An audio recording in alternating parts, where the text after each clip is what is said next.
امریکہ اور اسرائیل کی جانب سے کیے جانے والے ایران پر حملوں کی اور پھر اس کے بعد ایران کی جانب سے ہونے والی جوابی کارروائیوں کی دبئی میں بھی حملہ کیا گیا۔ دبئی کا جب ذکر کریں آج، سب سے پہلے دبئی مرینا کے علاقے میں دھماکہ ہوا اور غیر ملکی خبر ایجنسی کے مطابق دبئی کے پام آئلینڈ کے علاقے میں بھی دھواں اور آگ کے شعلے دیکھے گئے تھے۔ دبئی، ابوظہبی، شارجہ کے ایئرپورٹ سے فلائٹ آپریشن معطل ہو گیا۔ تمام پروازوں کو متبادل روٹس پر جانے کا کہا گیا ہے۔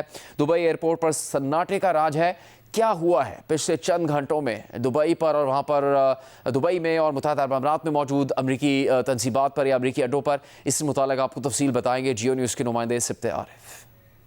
جی، مشرق وسطیٰ میں جنگ کے بادل پھیلتے پھیلتے اب متحدہ عرب امارات بھی پہنچ چکے ہیں اور یہاں پر ابوظہبی اور دبئی میں آج پورا دن جو ہے یہ صورتحال رہی کہ یہاں مختلف علاقوں میں دھماکوں کی آوازیں، زوردار دھماکوں کی آوازیں سنائی دیتی رہی وقتاً فوقتاً، اور دبئی مرینا اور جو نیا دبئی کا علاقہ ہے وہاں اب بھی یہ اطلاعات ہیں۔ وہاں کے رہائشیوں کا کہنا ہے کہ وہاں مختلف اوقات میں تھوڑی دیر بعد جو ہے دھماکے کی آواز سنائی دے رہی ہے، جو بالکل ہی ایک عجب اور مختلف صورتحال ہے متحدہ عرب امارات کی سیکیورٹی کو دیکھتے ہوئے۔ یہاں ایسا کبھی نہیں ہوا، اور ابوظہبی میں بھی یہی ہوا کہ جب آج یہاں پر حملہ کیا گیا ہے بیلسٹک میزائل سے، تو اس کے جو ٹکڑے تھے وہ گرے ہیں اور اس سے ایک پاکستانی کے جاں بحق ہونے کی اطلاع ہے۔ حکام نے یہاں پر یہی بتایا ہے کہ فی الحال جو ہے وہ متحدہ عرب امارات کا آسمان اور اس کی سرزمین جو ہے مکمل محفوظ ہے۔ یہاں پر بیلسٹک میزائل کے جو توڑ ہے، جو دفاعی نظام ہے،